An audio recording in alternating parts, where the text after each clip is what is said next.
Cek, halo cek.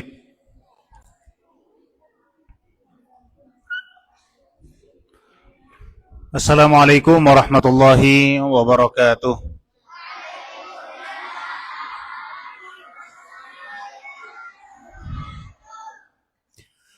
Alhamdulillahi rabbil alamin. Assalatu wassalamu ala as-sadiqil wa'dil amin. Nabiyyina Muhammad wa ala alihi wa sahbihi ajma'in, amma ba'du. Segala puji kita panjatkan kehadirat Allah Subhanahu wa taala. Alhamdulillah, pada hari yang berkah di hari-hari pertama dari bulan Zulhijjah ini, kita semua sehat walafiat.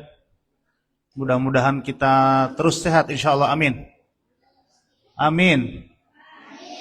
Mudah-mudahan semuanya sehat walafiat, bisa ketemu dengan Idul Adha, memaksimalkan kebaikan pada 10 hari pertama dari Zulhijjah dan mendapatkan keberkatan serta rahmat Allah Subhanahu wa taala.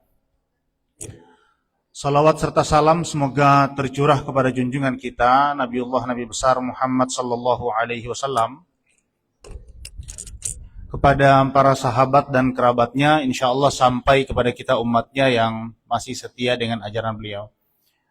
Bapak Ibu para asatiz di Rumah Quran Najmul Khairat Tilamuta, adik-adik sekalian yang saya cintai, kalau tidak ada halangan, insyaallah kita hari raya 10 Zulhijjah, Idul Adha itu nanti tanggal 27 Mei ya. Sekarang tanggal 22, berarti 5 hari lagi kita hari raya, dan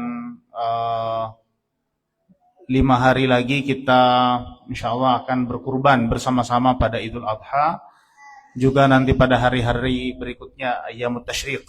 Nah, adik-adik sekalian, Bapak Ibu para asatiz yang saya muliakan, baik perintah untuk berkurban maupun perintah untuk melaksanakan ibadah haji atau hampir semua ibadah besar yang diperintahkan oleh Allah Subhanahu wa taala pada bulan Zulhijjah, itu dalam rangka meneladani seorang nabi yang mulia dan keluarganya, Nabiullah Ibrahim alaihi salam. Nabi Ibrahim alaihi salam ini adalah nabi yang mulia, disebut sebagai Abul Anbiya, bapaknya para nabi. Kenapa? Karena semua nabi setelah Ibrahim itu lahir dari Nabi Ibrahim, dari keturunan Nabi Ibrahim. Maka dia disebut bapaknya para nabi. Kalau Nabi Adam itu disebut dengan Abul Bashar, bapaknya manusia. Kalau Ibrahim itu Abul Anbiya, bapaknya para nabi. Ibrahim adalah salah satu nabi atau nabi yang paling banyak diulang penyebutan namanya dalam Al-Quran. Ada beberapa nabi yang diulang berkali-kali dalam Al-Quran, dan Ibrahim adalah yang paling banyak. Ada juga Nabi Musa alaihi salam disebut berulang kali di dalam Al-Quran. Kemudian Nabiullah Ibrahim alaihi salam di dalam silsilah para nabi, Nabiullah Ibrahim alaihi salam juga disebut sebagai Khalilullah, kekasih Allah Subhanahu wa taala. Saking dekatnya Ibrahim dengan Allah, Ibrahim itu disebut dengan Khalilullah, kekasihnya Allah. Nabi Ibrahim alaihi salam, beliau sejak kecil, beliau di dalam Al-Quran diceritakan kehidupannya, bagaimana beliau menolak untuk menyembah berhala, melakukan pencarian Tuhan secara mandiri. Falamma janna alaihi al-lailu ra'a kawkaban qala hadza rabbi, ya. Nanti kalau sudah malam dia lihat bintang, dia bilang, ini bintang ini lebih bagus daripada berhala yang disembah dan dibuat oleh pamannya Azar, ya. Jadi ada pamannya Ibrahim ini tukang bikin berhala, tukang bikin patung, namanya Azar. Azar ini menurut riwayat mayoritas ulama itu bukan bapaknya Ibrahim, tapi pamannya. Walaupun di dalam Al-Quran disebut bapak, tetapi pada zaman itu paman juga dipanggil dengan bapak karena saudara bapak, ya. Nah, Azar ini adik-adik sekalian itu membuat patung. Tetapi Nabi Ibrahim alaihi salam walaupun dibesarkan dalam keluarga pembuat patung, sejak kecil beliau tidak menyembah berhala.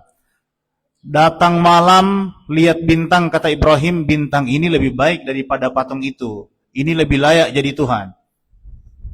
Nanti kemudian datang bulan, lebih terang dari bintang, Ibrahim mengatakan, wah ini bulan lebih besar. Bintang yang kemarin kecil, ini lebih layak jadi Tuhan. Nanti besoknya siang, ada matahari terbit, matahari ternyata sinarnya lebih besar. Hada akbar, ini lebih besar. Maka Ibrahim mengatakan, ini Tuhan. Tapi ketika sore datang, matahari terbenam, matahari juga hilang, ya. Ibrahim mengatakan bahwa tentu matahari bukan Tuhan, karena Tuhan tidak boleh terbenam, Tuhan tidak boleh hilang, Tuhan tidak boleh tunduk oleh malam, Tuhan tidak boleh dikalahkan oleh sesuatu apapun. Maka dia mengatakan dalam perkataannya yang terkenal, Inni wajjahtu wajhiya lilladzi fataras samawati wal ard hanifan muslima. Saya menghadapkan wajahku kepada zat yang menciptakan samawati wal ard, langit dan bumi. Hanifan muslima, aku menyerahkan diri kepadanya. Muslima, sama, berserah diri. Ya. Jadi Nabi Ibrahim alaihissalam sejak awal dari kecil beliau tidak menyembah berhala. Lalu Allah Subhanahu wa taala memuliakan Nabiullah Ibrahim alaihissalam, tetapi mengujinya dengan banyak ujian. Sejak kecil Ibrahim kemudian dia berhadapan dengan raja yang sangat zalim, tapi juga sangat berkuasa. Namanya raja siapa? Namanya Raja Namrud. Namrud ini raja yang berkuasa di zaman Nabi Ibrahim alaihissalam. Dia memaksa semua orang menyembah berhala. Dia punya satu tempat di mana dia mengumpulkan banyak berhala di situ. Suatu hari ketika setiap tahun Raja Namrud punya kegiatan berburu bersama. Semua orang dipanggil berburu, laki-laki. Ibrahim ketika itu masih muda, diajak berburu, dia tidak mau ikut. Maka mereka pergi berburu orang sekampung. Nabi Ibrahim alaihissalam memanfaatkan kesempatan itu dengan menghancurkan berhala-berhala milik Raja Namrud yang dia simpan di dalam tempat penyembahan berhalanya. Jadi dia hancurkan berhala-berhala kecil, semua dikasih keluar kepalanya. Yang besar-besar dia hancurkan. Dia sisakan satu yang paling besar, kemudian dia gantungkan kapak pada berhala yang paling besar itu. Ketika Raja Namrud kembali, dia mendapati bahwa semua berhalanya sudah hancur, dia marah. Ini Tuhan kok hancur, siapa yang hancurkan? Akhirnya orang-orang kemudian menuduh pelakunya itu adalah Nabi Ibrahim, karena memang dia satu-satunya laki-laki dewasa atau laki-laki kuat yang tersisa, tidak ikut berburu. Maka dipanggillah Ibrahim, kemudian ditanya, "Anta fa'alta hadza bi alihatina ya Ibrahim?" Ini di Quran diceritakan, apakah engkau yang melakukan ini pada Tuhan kami wahai Ibrahim? Nabi Ibrahim menjawab apa? Qala bal fa'alahu kabiruhum hadza fas'aluhu in kanu yantiqun. Kata Ibrahim, kenapa tanya ke saya? Harusnya bukan saya yang tertuduh, ada yang lebih layak dituduh. Siapa itu? Tanya sama patung yang paling besar. Karena dia tidak hancur, yang lain hancur. Dia yang paling dekat. Harusnya dia yang dituduh. Ya. Nah, Raja Namrud kemudian bilang, "Wahai Ibrahim, kenapa kau menuduh patung yang paling besar? Padahal patung ini diam aja di tempatnya. Dia tidak mungkin menghancurkan teman-temannya karena dia tidak bisa bergerak." Ya, maka Ibrahim mengatakan kalau dia tidak bisa bergerak, dia tidak bisa membela teman-temannya, tentu dia tidak layak dipanggil sebagai Tuhan. Ya, ini logika Nabi Ibrahim alaihissalam membantah Raja Namrud. Jadi kalau mau tuduh ya jangan tuduh saya kan di rumah. Ada yang lebih dekat. Apa itu? Patung ini, dia yang lebih dekat dan dia yang melihat. Tanya sama dia. Tanya sama dia, mungkin dia tahu. Orang-orang bilang, bagaimana kami mau tanya? Itu tuh dia cuma patung. Ibrahim bilang apa? Ya, kalau dia tidak bisa menjawab, kalau dia tidak bisa membela patung teman-temannya ini, maka dia juga tidak layak disembah. Bagaimana kita menyembah sesuatu yang bahkan tidak bisa membela dirinya, kemudian bagaimana kita berdoa pada sesuatu yang bahkan tidak bisa mendengar dan melihat. Maka terdiamlah Raja Namrus dan pengikut-pengikutnya, tapi kemudian iblis membisiki mereka untuk membunuh Nabi Ibrahim alaihi salam. Maka Nabi Ibrahim kemudian dibakar, ya. Raja Namrus memerintahkan untuk mengumpulkan kayu, mengumpulkan segala hal yang bisa terbakar, lalu Nabi Ibrahim kemudian dilemparkan ke dalam api yang menyala tersebut, dibuat di tempat umum dengan kayu yang terkumpul banyak supaya Nabi Ibrahim alaihissalam terbakar. Ya. Jadi sudah dinyalakan apinya. Ibrahim, ada beberapa riwayat, ada yang mengatakan Ibrahim sudah berada di dalam tumpukan kayu tersebut diikat.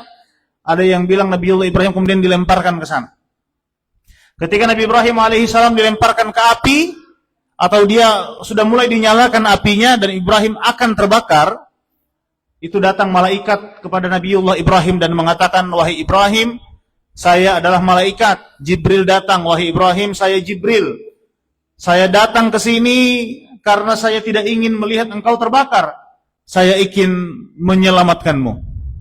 Nabiullah Ibrahim mengatakan kepada Jibril, amma anta fala. Adapun engkau, aku tidak butuh denganmu. Nah, ini malaikat, ya. Malaikat bilang, wahai Ibrahim, saya bantu memadamkan api ini. Mudah bagi malaikat untuk memadamkan api yang akan membakar Ibrahim. Tapi Nabi Ibrahim mengatakan, amma anta fala. Adapun engkau, saya tidak butuh bantuan. Ya. Kenapa? Karena Ibrahim tahu bahwa Allah Subhanahu wa taala akan menolongnya. Dia tidak membutuhkan bantuan pada siapapun, termasuk malaikat. Ya, karena Allah Subhanahu wa taala yang akan menolongnya, dan Allah memberi pertolongan kepada Ibrahim dengan cara yang di luar perkiraan. Apinya tidak dipadamkan, ya. Apinya dibiarkan tetap menyala. Tapi hukum api membakar, hukum alam bahwa api itu bisa menghancurkan, bisa membakar, itu yang dihilangkan oleh Allah Subhanahu wa taala. Al-Qur'an Allah mengatakan, "Faqulna ya naru kuni bardan wa salaman ala Ibrahim." Qulna, kata Al-Quran, kami mengatakan kepada api, kuni barda, jadilah engkau dingin, wasalaman ala Ibrahim, dan berilah keselamatan kepada Nabiullah Ibrahim alaihis salam. Jadi apinya tetap menyala. Halo? Apinya tetap menyala, berkobar tinggi besar. Ibrahim sudah tidak kelihatan dalam tumpukan kayu itu.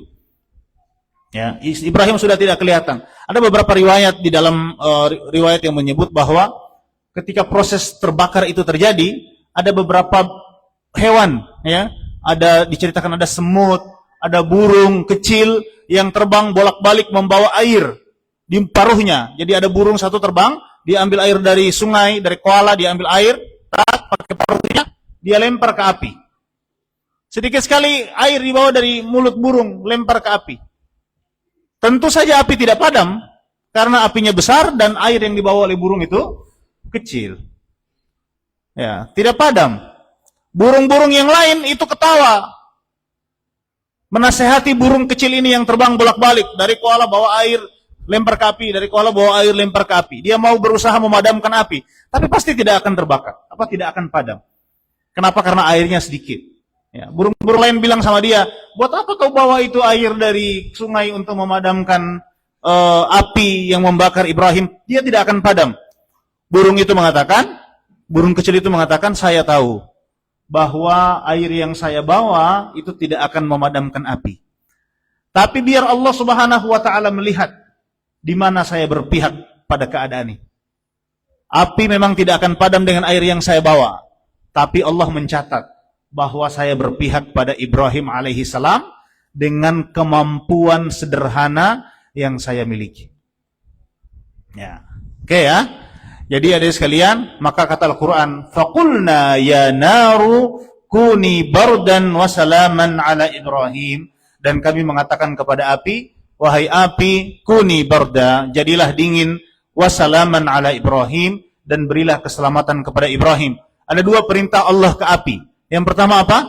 Jadilah dingin, kuni barda. Dan kalau perintahnya cuma satu seperti itu, maka Nabiullah Ibrahim alaihi salam tetap mati itu. Mati bukan karena panas, tapi mati karena dingin. Ya, karena Allah perintahkan api supaya jadi dingin, kuni bardan, jadilah dia dingin. Bisa jadi Ibrahim mati karena dingin. Tapi Al-Quran Allah memerintahkan perintah kedua, wassalaman ala Ibrahim, dan berilah keselamatan kepada Nabiullah Ibrahim alaihi salam. Maka adik-adik sekalian, kadang-kadang Allah itu memberi kita pertolongan bukan dengan cara yang kita inginkan, tapi dengan cara yang Allah inginkan. Ya, kita mau sesuatu di keluarga kita, ini ada sesuatu mengganggu saya, ya, saya mau gangguan ini dihilangkan, tapi ternyata Allah tidak menghilangkan gangguannya. Allah justru membuat gangguan itu menjadi bermanfaat bagi kita. Kita itu kadang-kadang ditolong oleh Allah Subhanahu wa taala dengan cara yang di luar perkiraan kita. Kita butuh misalnya uang, ini mau kuliah, butuh uang 10 juta misalnya untuk bayar kuliah, bayar sekolah, ya. Saya butuh uang 10 juta ini untuk bayar sekolah. Ternyata uang 10 jutanya tidak datang. Tapi Allah datangkan pertolongan dengan cara yang lain. Seperti Nabi Ibrahim. Harusnya secara akal manusia, Allah Subhanahu wa ta'ala bisa menolong Ibrahim dengan membuat apinya tidak menyala. Atau turun hujan yang besar supaya apinya padam. Itu cara fikir manusia. Tapi cara fikir Allah Subhanahu wa ta'ala ternyata tidak sama. Ibrahim itu punya tawakal yang luar biasa. Sebagaimana para nabi yang lain. Ketika dia dilemparkan ke api, dia bersedia masuk, terlempar ke dalam api, dibakar. Dia cuma tahu bahwa dia harus memberi atau mendakwahkan agama ini. Adapun bagaimana cara Allah menolong, itu urusan Allah Subhanahu wa ta'ala. Sama dengan nabi-nabi yang lain. Nabi Musa dan para nabi itu, setiap mereka melakukan sesuatu, mereka tidak tahu bagaimana cara Allah akan menolong mereka. Yang mereka lakukan adalah lakukan dulu. Nanti bagaimana cara Allah menolong itu terserah Allah. Nabi yang lain juga begitu. Ya, Nabi Musa alaihi salam ketika beliau dikejar oleh Fir'aun sampai tidak bisa lari kemana-mana, di depannya ada Laut Merah. Nabi Musa diperintahkan oleh Allah Subhanahu wa ta'ala, wahai Musa, pukullah, idrib bi'asakal bahr, pukullah dengan tongkatmu laut itu. Itu perintah Allah. Lalu Nabi Musa alaihi salam memukulkan tongkatnya ke laut.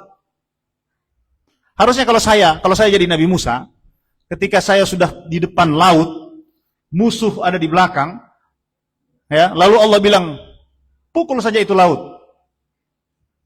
Saya akan protes, ya Allah, kenapa laut yang dipukul? Ya, kenapa bukan kepalanya Firaun saja yang dipukul? Selesai urusan. Ya kan? Karena dalam logika kita, harusnya untuk mengalahkan Firaun, ya pukul kepalanya, pakai tongkat itu. Tapi dalam logika Allah ternyata bukan itu. Ya, Allah menyelamatkan dengan cara pukul laut. Ketika Allah perintahkan pukul laut, Nabi Musa tidak tahu bahwa laut itu akan terbelah dan memberinya keselamatan. Yang dia lakukan cuma pukul laut. Adapun berikutnya, itu Allah yang carikan jalannya. Seperti itu juga para nabi. Dan Nabi Ibrahim alaihi salam, beliau adalah nabi yang di dalam sejarahnya melakukan perintah Allah Subhanahu wa ta'ala, semua perintah. Bahkan ujian-ujian paling berat itu tanpa pertanyaan. Dia tidak ada pertanyaan. Ya, Nabi Ibrahim alaihissalam, singkat cerita, ini sudah mau waktunya berjalan. Jadi singkat cerita, Nabiullah Ibrahim alaihissalam setelah dia lolos dari Raja Namrud, lalu Allah Subhanahu wa ta'ala memenangkan dakwahnya. Allah kemudian memerintahkan Ibrahim alaihissalam untuk menikahi seorang perempuan namanya Sarah. Siapa? Sarah. Menikah dengan Sarah. Sarah ini perempuan cantik. Ya, perempuan cantik. Menikah dengan Sarah, ini keturunan dari raja kerajaan Babilonia, dan masih ada keturunan dari kerajaan Yaman. Jadi Sarah ini perempuan bangsawan, dinikahi oleh Nabi Ibrahim alaihi salam. Ternyata setelah menikah, lama menikah, tidak ada anak, tidak ada keturunan. Lalu Allah Subhanahu wa ta'ala lewat Sarah kemudian menganjurkan kepada Ibrahim untuk menikah lagi supaya dapat keturunan. Akhirnya dia dinikahkan oleh Sarah dengan pembantu mereka. Pembantunya namanya siapa? Hajar. Hajar ini tidak cantik, ya, karena dia budak. Dinikahkan oleh Sarah kepada Nabiullah Ibrahim alaihissalam. Setelah menikah, lama menunggu keturunan, lahirlah dari Hajar seorang perempuan, istri keduanya lahir kemudian anak. Al-Quran mengatakan fabasyarnahu bighulamin halim. Kami kemudian memberi kabar Ibrahim tentang kelahiran seorang anak yang lembut, anak yang halim, penyayang. Maka dari Hajar kemudian lahir Nabiullah Ismail alaihi salam. Setelah lahir Nabiullah Ismail alaihi salam, Allah perintahkan Ibrahim untuk membawa Hajar dan putranya yang masih merah itu ke lembah Mekah yang sepi, di Bakkah. Ada satu tempat yang sepi di antara gunung-gunung batu, tempat itu namanya Bakkah.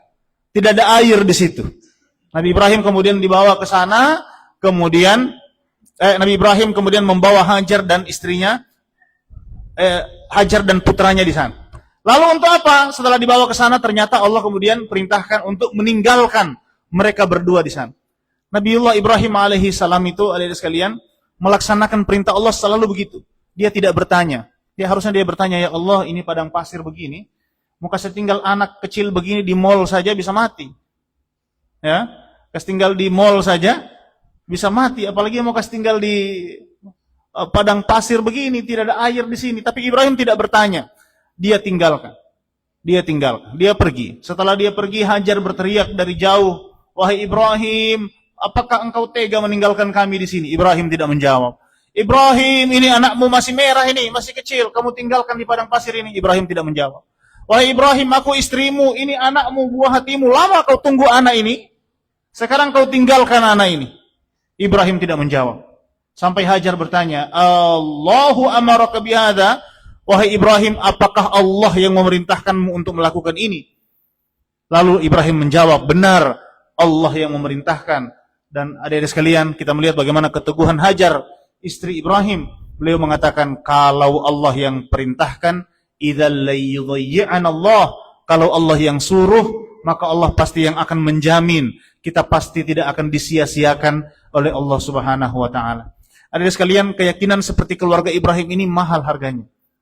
Coba, hari ini orang berangkat haji, Mekah itu bukan tempat yang istimewa. Tidak ada sesuatu yang menarik di Mekah itu. Mekah dulu, itu tidak ada yang menarik. Lebih enak pergi di Dulupi. Kita bisa lihat pohon, bisa panjat mangga. Mana ada mangga di Mekah itu? Mana airnya sedikit, terbatas. Yang ada padang pasir, gunung-gunung batu. Bukan tempat istimewa kalau kita ukur keindahan itu lewat kemakmuran, lewat kesuburan tanah dan sebagainya. Udaranya panas. Kalau musim dingin, dingin sekali. Kalau musim angin, anginnya, badainya akan menutupi pandangan, apalagi menutupi hidung. Ya. Tidak ada yang menarik di Mekah itu secara geografis. Atau secara alamnya, bukan alam yang menarik. Tapi kenapa orang setiap tahun datang ke Mekah itu? Itu karena Mekah merekam sebuah kisah keluarga yang luar biasa. Keluarga yang menyerahkan semua urusannya kepada Allah, yaitu keluarga Nabiullah Ibrahim alaihi salam. Dia pergi. Dia tinggalkan putrinya di sana, istrinya dan putranya di sana.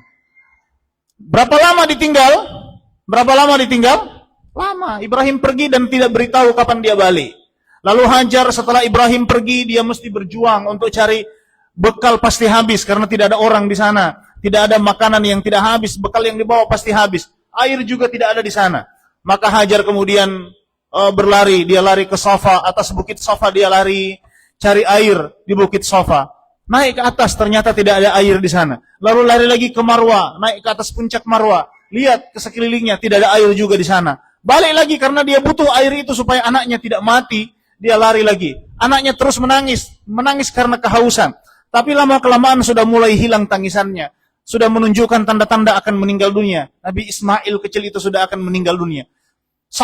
Hajar berlari lagi, ke Safa lagi dia berlari, tidak ada air. Marwah lagi dia balik, tidak ada air. Lari lagi ke Safa.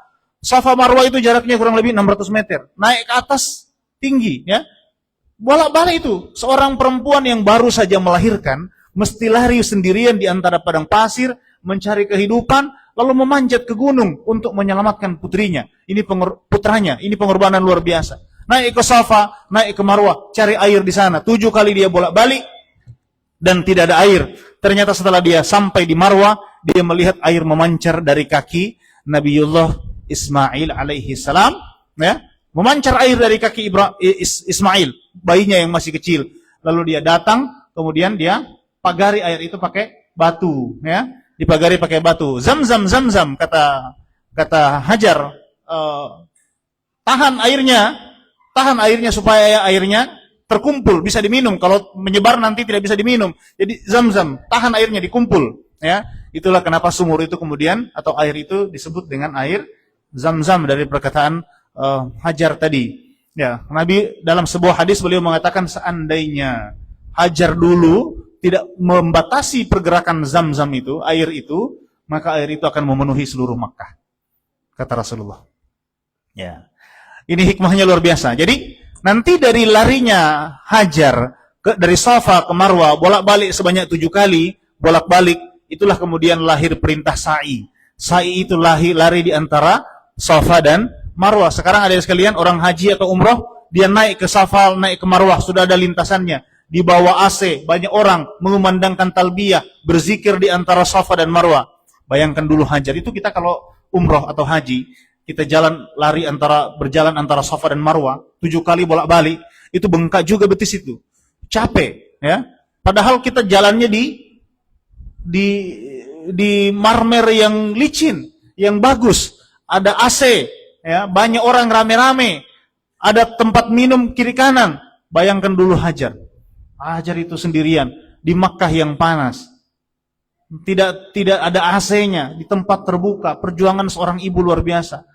Tapi Allah Subhanahu wa taala membayar itu semua dengan mengalirkan zam-zam, air yang penuh dengan keberkatan. Adik sekalian, harusnya Allah Subhanahu wa taala pancarkan air itu dari Bukit Safa. Harusnya air itu mengalir di Safa, atau minimal dia mengalir di Marwah. Harusnya dia mengalir minimal di antara 2 lintasan itu, karena disitulah Hajar mencari air di antara Safa dan Marwah.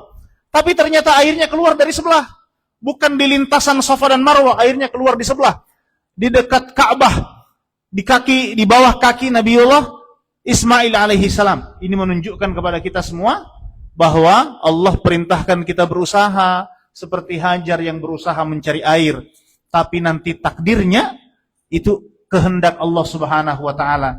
Boleh jadi kita berusaha di satu tempat, tapi rezeki kita ternyata datang dari tempat yang lain. Airnya tidak terpancar dari Safa, juga bukan dari Marwah, tapi terpancar di antara kaki Nabiullah Ismail alaihissalam di dekat Ka'bah. Menunjukkan bahwa manusia itu tugasnya cuma berusaha, tapi Allah Subhanahu wa taala yang menentukan hasil akhirnya. Singkat cerita adik sekalian, dari air itu kemudian orang-orang kafilah lewat, ya. Ada kafilah yang kesasar, karena Makkah itu bukan jalur perlintasan perdagangan zaman itu. Tapi kemudian ada yang kesasar, ada burung berkumpul, ya. Ada burung berkumpul karena ada air, burung-burung di padang pasir berkumpul untuk minum air di situ. Kemudian kafilah dagang melihat ada burung berkumpul, mereka merasakan bahwa ada air di sana. Akhirnya mereka singgah di situ, ya. Mereka singgah, akhirnya Makkah kemudian menjadi jalur perdagangan, dan akhirnya banyak orang yang tinggal di Mekah pada saat itu. Nabiullah Ibrahim alaihi salam, setelah dalam riwayat disebut antara 13 tahun sampai 18 tahun, ya. Setelah 13 tahun atau 18 tahun, Nabiullah Ibrahim alaihi salam dia rindu dengan putranya, ya. Kemudian dia berpikir untuk Mubaliyah, dia punya anak. Mubaliyah dulu itu anak yang ada tinggal di padang pasir kalau masih hidup. Dengan dia punya mama. Belasan tahun yang lalu dia tinggalkan. Ya.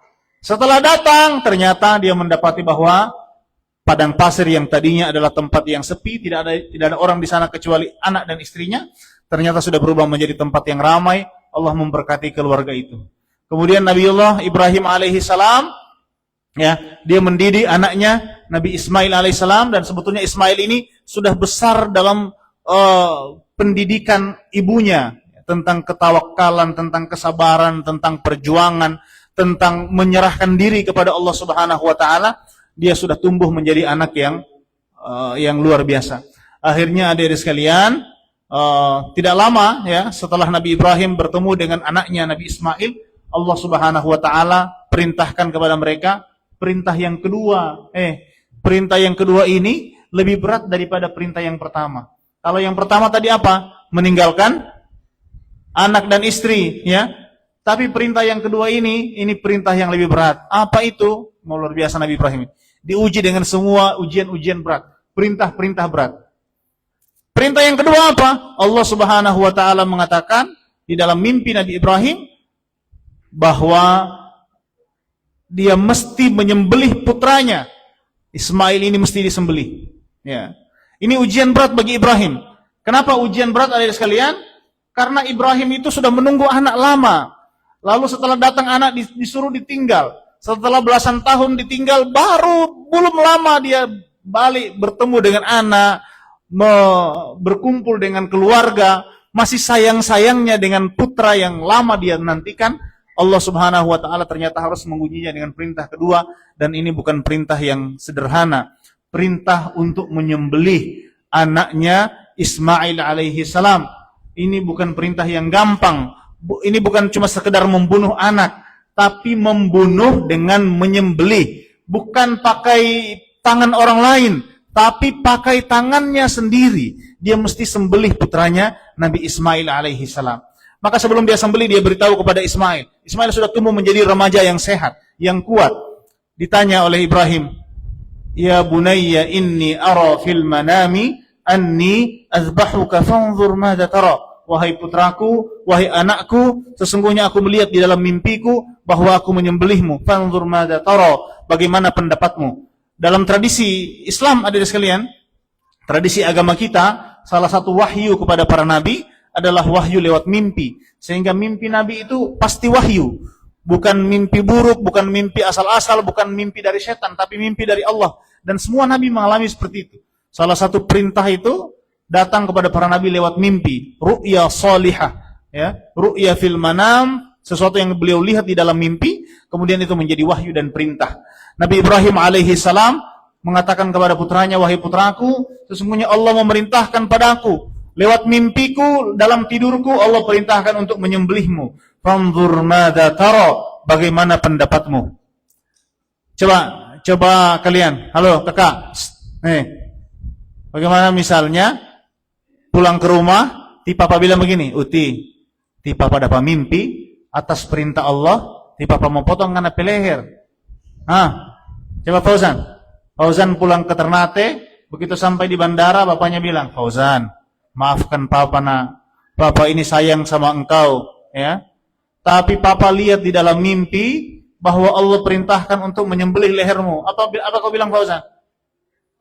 Fauzan? Apa kau bilang? Ya pasti tidak mau kan, ya. Pasti tidak mau karena mau mati ini ceritanya. Ini Ismail ini sudah tumbuh menjadi anak besar, anak yang beranjak dewasa, ya. Sudah kurang lebih usianya 18 tahun ketika itu, sudah besar. Dia bisa melawan. Kalau saya jadi Ismail, saya membayangkan kalau percakapan itu tidak diceritakan oleh Al-Quran, saya membayangkan ketika Ibrahim mengatakan itu kepada Ismail, Ismail akan bilang begini, Papa, dulu saya masih bayi, Papa tinggal di padang pasir. Bapak tidak menafkahi saya, Bapak tidak kasih sekolah saya, Bapak tidak kasih makan saya. Saya dengan tim mama dulu, Papa kasih tinggal di padang pasir, Papa masih ingat toh? Sekarang setelah saya besar, Papa mau ambil saya punya nyawa. Oh, tidak bisa. Iya kan? Pasti dia akan protes. Kalau itu dalam pikiran kita pasti akan seperti itu percakapannya. Karena Nabiullah Ismail ini ditinggalkan lama. Ternyata setelah ketemu Ibrahim bilang, "Uti, Papa mau potong anak Uti ya?" Kan begitu dari percakapan itu. Papa mau potong leher Uti ya? Tapi yuk adik sekalian, Allah Subhanahu wa taala memberi ujian ternyata pada keadaan ini bukan cuma kepada Ibrahim alaihi salam, tapi juga kepada Ismail. Dan lihatlah jawaban Ismail. Semua ketika Ibrahim mengucapkan itu dengan cepat kepada anaknya, "Ya bunayya inni ara fil manami anni azbahuka, fanzur madza tara." Ibrahim mengucapkan dengan cepat karena dia tidak ingin mendengarkan kalimat itu dengan telinganya sendiri. Berat mengucapkan itu. Tidak gampang bilang itu, ya. Tidak gampang mau bilang itu sama anak. Coba kau bilang sama orang yang paling kau sayang, adekmu kah, mamamu, mama, minta izin mama boleh saya mau potong di mama peleher. Hah? Mau bilang kalimat itu bukan kalimat sederhana, itu kalimat berat. Mengucapkan itu berat. Dan Ibrahim mesti mengucapkan itu. Bukan main-main. Dia mengucapkan itu dengan serius. Ya. Dan semua penduduk langit itu terdiam, menunggu bagaimana jawaban Ismail alaihi salam. Ya. Mereka menanti apa yang akan diucapkan oleh Ismail. Ternyata adik-adik sekalian, Ismail menjawab dengan sebuah jawaban yang tidak diduga. Tidak oleh penduduk langit, apalagi oleh penduduk bumi. Bukan jawaban yang normal, bukan jawaban yang biasa, tapi jawaban yang menunjukkan kesolehan luar biasa. Dari seorang anak yang lama tidak hidup bersama orang tuanya, lalu akan dikorbankan oleh orang tuanya. Dia mengatakan dengan jawaban yang ringan sekali, tanpa beban dan keteguhan hati, dia mengatakan kepada ayahnya, "Ya abatif al ma tu'mar satajiduni insyaallahu minas sabirin." Wahai ayahku, lakukan apa yang diperintahkan padamu, engkau akan mendapatiku insyaallah termasuk orang yang sabar. Tidak gampang bilang itu adlo, ya. Susah itu bilang itu. Itu kalimat sederhana, tidak gampang kau bilang.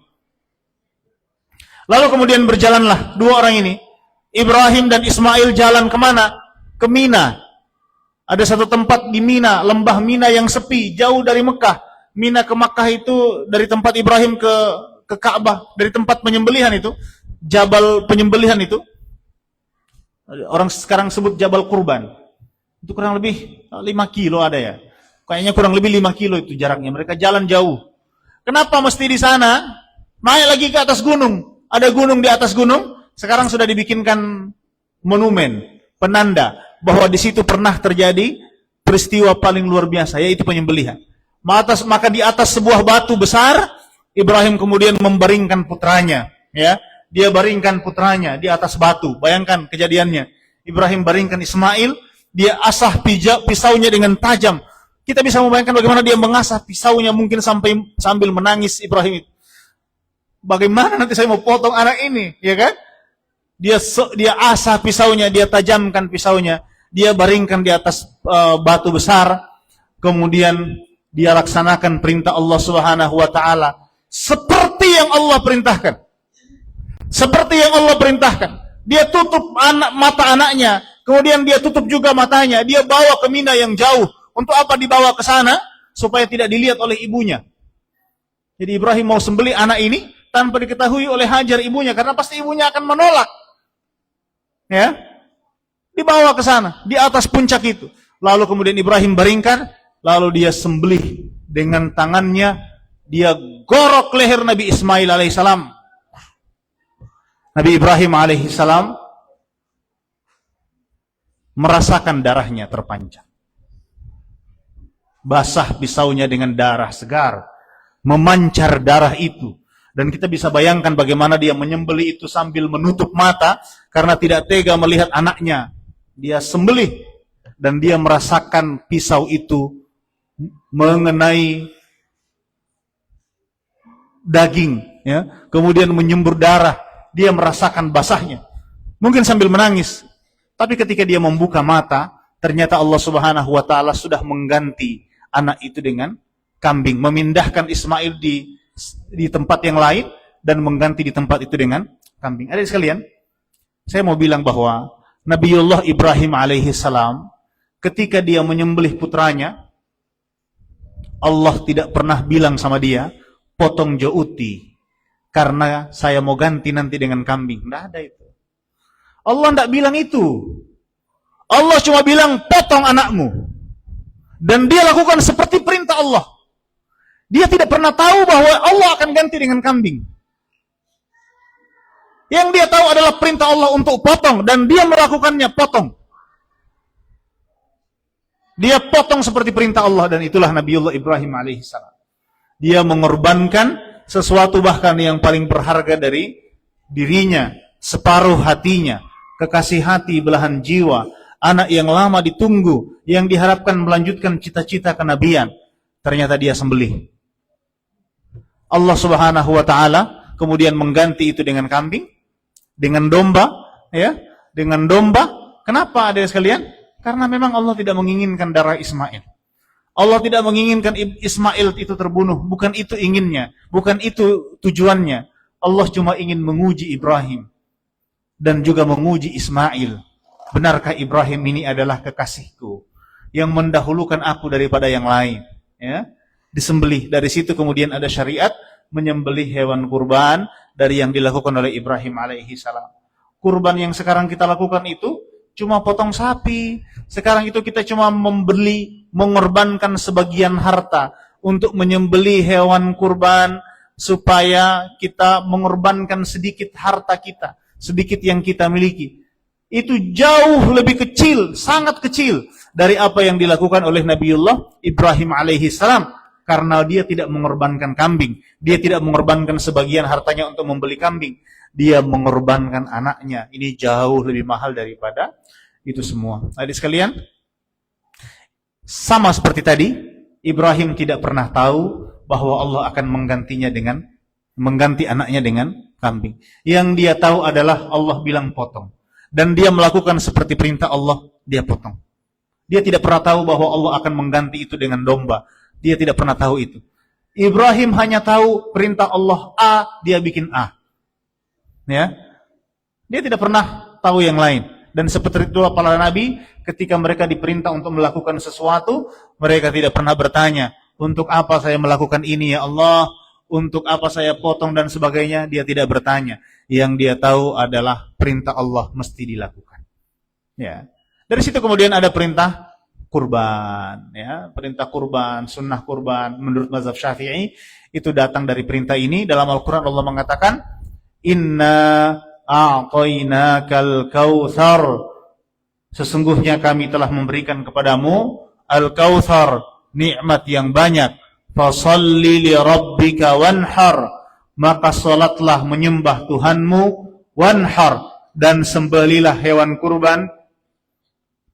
Inna syani'aka huwal abtar, mereka yang mengejekmu wahai Muhammad itulah orang-orang yang terputus. Abtar itu artinya terputus, terputus dari rahmat Allah Subhanahu wa taala. Ayat ini turun kepada Rasulullah sallallahu alaihi wasallam untuk menjelaskan tentang perintah besar ini.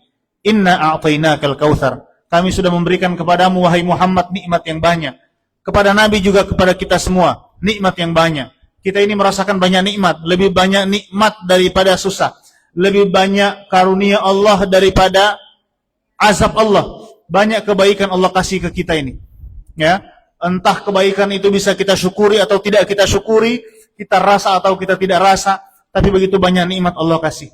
A'tainakal kautsar. Setiap orang, adik sekalian, halo. Orang yang paling susah hari ini itu merasakan kenikmatan bahkan yang tidak dirasakan oleh orang yang paling kaya di zaman Harun ar-Rasyid dulu, zaman keemasan Islam. Orang yang paling susah hari ini itu merasakan kemewahan yang bahkan tidak dirasakan oleh Nabi dulu ketika hidup. Nabi dulu ketika hidup, kamarnya kecil, atapnya rendah. Ya, kita punya aula ini bagus, belajarnya enak, ada kipas angin, bicara pakai mic begini. Bayangkan dulu Nabi naik ke Jabal Qais teriak, ya ma'syara Quraisy. Bagaimana beliau berdakwah dulu, bagaimana di Haji Wada. Rasulullah itu bicara semuanya tidak pakai mic seperti ini. Menghadapi manusia luar biasa, pakaiannya sedikit. Setiap pagi dalam hadis sahabat mengatakan mereka melihat di pipi Rasulullah SAW itu tak cetak garis-garis dari bekas tikar yang kasar. Kelihatan di pipi Rasulullah setiap hari. Bajunya terbatas, pakaiannya terbatas, makannya sedikit. Rasulullah itu makan minumnya sedikit. Sangat sederhana. Beliau naik kendaraan juga sederhana. Rumahnya kecil, atapnya rendah. Khalid bin Walid di dalam riwayat kalau dia masuk ke kamar Nabi, itu kepalanya tidak bisa lurus. Dia tidak bisa lurus badannya. Kenapa? Karena kepalanya itu takor di atap. Saking rendahnya itu kamar Rasulullah SAW. Atapnya itu rendah. Khalid bin Walid kalau dia berdiri, tatoki kepalanya di atap kamar Nabi. Umar bin Khattab kalau masuk ke rumah Nabi, dia tidak boleh masuk dengan lurus. Dia mesti merunduk. Karena rendahnya pintu rumah Rasulullah. Sangat sederhana kita itu, Rasulullah itu. Orang paling susah zaman sekarang itu menikmati kemewahan yang jauh lebih mewah daripada yang dirasakan oleh orang-orang di masa lalu. Kita ini harus banyak syukurnya. banyak syukurnya. Ya, setiap orang pasti ada ujiannya, tapi pasti lebih banyak nikmatnya. Kita tidak diuji dengan ujian-ujian besar seperti ujian para nabi, ujian Nabi Ibrahim alaihi salam dan keluarganya. Kita tidak diuji dengan ujian-ujian seperti itu. Jauh lebih ringan adik sekalian. Dan Al-Quran mengatakan, "Tsumma latus'alunna yauma idzin 'anin na'im." Dan sungguh benar-benar kalian akan dimintai pertanggungjawaban, akan ditanyai latus'alunna yauma idzin, pada hari kiamat nanti, 'anin na'im, tentang semua nikmat yang kalian terima. Maka adik sekalian, kemudian ada perintah kurban. Fasholli li rabbika. Salatlah untuk menyembah Tuhanmu. Salat yang dimaksud di sini itu adalah salat hari raya Idul Adha, ya. Wanhar, dan sembelilah hewan kurban. Sembelilah hewan kurban, dan kita disuruh, ini hukumnya sunnah. Kapan menyembelih hewan kurban? Halo? Hari raya Idul Adha, dimulai dari sejak khatib turun dari mimbar sampai dalam mazhab Syafi'i sampai sebelum matahari terbenam pada hari tanggal 13 Zulhijjah, ketika kaum muslimin kembali dari Mina untuk nafar tsani. Ya, sebelum matahari terbenam pada 13 Zulhijjah, kita diperintahkan untuk menyembelih, sunnah menyembelih hewan kurban. Lalu, adik-adik sekalian, ini saya jelaskan kurban, ini kebetulan karena live ya, jadi mungkin banyak yang dengar. Kurban ini ada hukum fikih yang berkaitan dengan itu. Masih banyak sekali kesalahan fikih di dalam penyembelihan hewan kurban di tengah masyarakat. Apa ya, misalnya hewan kurban yang boleh dikorbankan itu cuma 3 macam. Cuma kambing, domba, dan kambing domba ya. Kemudian yang kedua, kambing domba itu dalam mazhab Syafi'i untuk 1 orang. Dalam mazhab yang lain untuk 1 orang dan seisi rumahnya. Kemudian sapi, 1 ekor sapi boleh untuk maksimal 7 orang. Ya. Kemudian unta juga boleh untuk maksimal 7 orang. Nah, adik sekalian, penyembelihan hewan kurban ini harus diperhatikan hewannya. Kalau kambing itu minimal 1 tahun, masuk tahun kedua. Kalau sapi minimal 2 tahun, ya, 2 tahun masuk tahun ketiga, itu minimal usianya. Jangan terlalu muda. Jangan sapi masih kecil baru 6 bulan semua dipotong. Tidak sah. Tidak sah. Kalau domba itu menurut mayoritas ulama itu 6 bulan sudah bisa. Kalau dombanya gemuk, 6 bulan ke atas itu sudah bisa. Kemudian ada 4 cacat. Perhatikan. Ada 4 cacat dari hewan kurban. Sesuai hadis sahih, Rasulullah mengatakan ini tidak boleh dikorbankan. Yang pertama, tidak boleh mengorbankan hewan kurban yang a'raj, buta. Yang buta, a'ma ya, yang buta. Yang buta baik matanya 1 atau matanya 2-2. Ini tidak boleh dikorbankan, ya. Jadi kalau ada sapi yang pakai kacamata tidak boleh dikorbankan, ya. Yang kedua, yang dikorbankan itu tidak boleh yang pincang, 1 kakinya atau semua kakinya. Makanya hati-hati itu piara sapi kurban. Kalau dia sampai pincang, maka kurbannya tidak sah. Begitu juga kalau kasih turun sapi, misalnya beli di pasar, kasihnya di oto. Mau kasih turun itu pelan-pelan. Jangan sampai dia jatuh, bengkok kakinya, tidak boleh jadi hewan kurban. Ya. Yang ketiga, tidak boleh menyembelih hewan kurban yang sakit dan kelihatan sakitnya. Ya, suak-suak, saki ini. Sapi saki ini ya, tidak boleh. Ya, misalnya ada sapi yang sakit, panas, sapi panas juga, demam, ada sapi demam. Ya, pokoknya sapi yang sakit, kelihatan sakitnya. Oke, yang berikut, tidak boleh menyembelih sapi yang kurus sekali. Kurus boleh, kurus sekali tidak boleh, sampai sudah kelihatan rusuknya, ya, sudah kelihatan banyak rusuknya. Maksudnya semua tulang-tulangnya sudah palia. Tidak ada yang boleh dimakan kecuali tulangnya. Tidak ada dia punya daging. Itu tidak boleh. Nah, 4 cacat ini pada hewan kurban ini tidak boleh disembelih. Tapi kalau cacat yang lain itu boleh, ya, boleh. Saya hari ini banyak pertanyaan. Ada yang tanya, Ustadz, ini sapi dia punya tanduk tak potong, boleh enggak disembelih? Boleh. Boleh, ya. Walaupun nanti ada sekalian semua cacat yang itu membuat binatang itu tidak sempurna, itu bisa menyebabkan ada yang bisa menyebabkan makruh. Tapi yang lain-lain rata-rata yang umumnya ada itu tidak merusak hewan kurban. Misalnya kalau ada sapi yang luka, boleh enggak Ustaz ada yang foto, Ustaz ini sapi ada luka, boleh enggak disembelih? Boleh. Ya, yang penting luka itu tidak mempengaruhi, tidak mengurangi dagingnya. Ya. Atau misalnya yang telinganya terpotong, ya, mayoritas ulama menyebut ini hukumnya makruh. Kenapa? Karena tidak mengurangi kualitas daging. Apalagi? Tadi ada yang tanya, Ustadz ini ada sapi jantan tapi dikebiri, misalnya dikebiri. Kebiri itu apa ya? Apa yang mau jelaskan sama anak-anak nih kebiri ini? Pokoknya begitulah, ya. Atau sapi yang mandul. Sapi yang mandul itu orang Gorontalo bilang bindela. Dia tidak bisa melahirkan, mandul. Boleh enggak disembelih? Boleh. Tidak apa-apa, itu sah semua itu. Karena itu bukan cacat yang menyebabkan sapi itu tidak disembelih. Ya. Ada yang tanya, Ustadz, boleh enggak sapi betina dikorbankan? Boleh atau tidak sapi betina dikorbankan? Yang betina boleh enggak dikorbankan? Hah? Boleh enggak yang betina dikorbankan? Enggak boleh, ya. Karena betina itu tidak mau berkorban. Yang berkorban itu jantan, ya. Boleh, ya. Boleh. Sapi betina ya, sapi betina boleh dikorbankan, ya. Sekarang sapi betina lebih murah. Cuma nanti menyesuaikan, ya, menyesuaikan dengan kebijakan daerah. Biasanya di beberapa daerah tertentu populasi sapi itu sedikit, sapi bosadiki, karena peranakannya sedikit. Maka di beberapa daerah tertentu biasanya pemerintah mengeluarkan larangan menyembelih sapi betina supaya menjaga supaya populasinya tidak habis. Ya, tapi tidak apa-apa secara fikih tidak masalah. Ya. Oke. Apa lagi? Sudah ya, sudah jam 6 kita mau wudu dan bersiap untuk salat maghrib. Ada sekalian, saya kira ini saja beberapa hal yang dapat saya sampaikan berkaitan dengan kurban. Untuk yang bisa kita lakukan di depan ini, halo, di depan ini yang mudah-mudahan semuanya nanti bisa bikin, kita puasa pada tanggal 9 Zulhijjah. Puasa kapan? 9 Zulhijjah, hari Selasa. Hari apa? Selasa. Puasa namanya puasa Arafah. Ini puasa sunnah terbaik. Rasulullah menyebut, saya berharap puasa pada hari Arafah itu bisa menghapus dosa setahun yang lalu dan dosa setahun yang akan datang.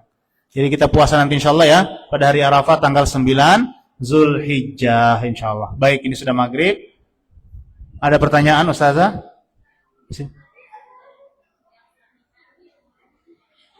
Sapi yang hamil atau kambing yang hamil tidak apa-apa. Tidak apa-apa bertanya ya. Sapi hamil, kambing hamil boleh enggak disembelih? Kalau ketahuan hamilnya tidak boleh disembelih. Ya. Kalau sudah tahu dia hamil tidak boleh disembelih. Tapi kalau ternyata setelah disembelih dibelah perutnya ternyata ada dia punya anak, enggak apa-apa sah. Ya. Tapi sebelum disembelih ketahuan dia hamil, itu tidak boleh disembelih. Oke, sudah? Sudah Fira? Ya, insyaallah. Insyaallah. Oke, tadi di rumah Quran alhamdulillah anak-anak PAUD sudah menyembelih, kalau tidak salah ada 20 ekor sapi ya. Oh, satu ya? Satu ekor sapi, tapi sapi dari kertas, latihan menyembelih hewan kurban. Jadi mereka tadi menyembelih sapi dari kertas, mereka potong-potong, Medina dan teman-temannya sudah sembelih, kemudian potong-potong dibagikan pakai kupon ya, bagi-bagi daging kertas itu. Ya, setelah itu makan bersama daging sapi, tapi makan bersamanya daging sapi betulan, sate betulan. Oke, saya kira itu saja. Terima kasih. Mohon maaf. Hadanallahu wa iyyakum ajma'in.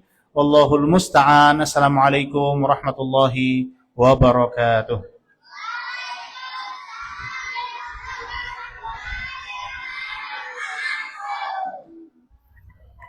Ayo, ada yang belum wudu? Ayo wudu, ayo wudu.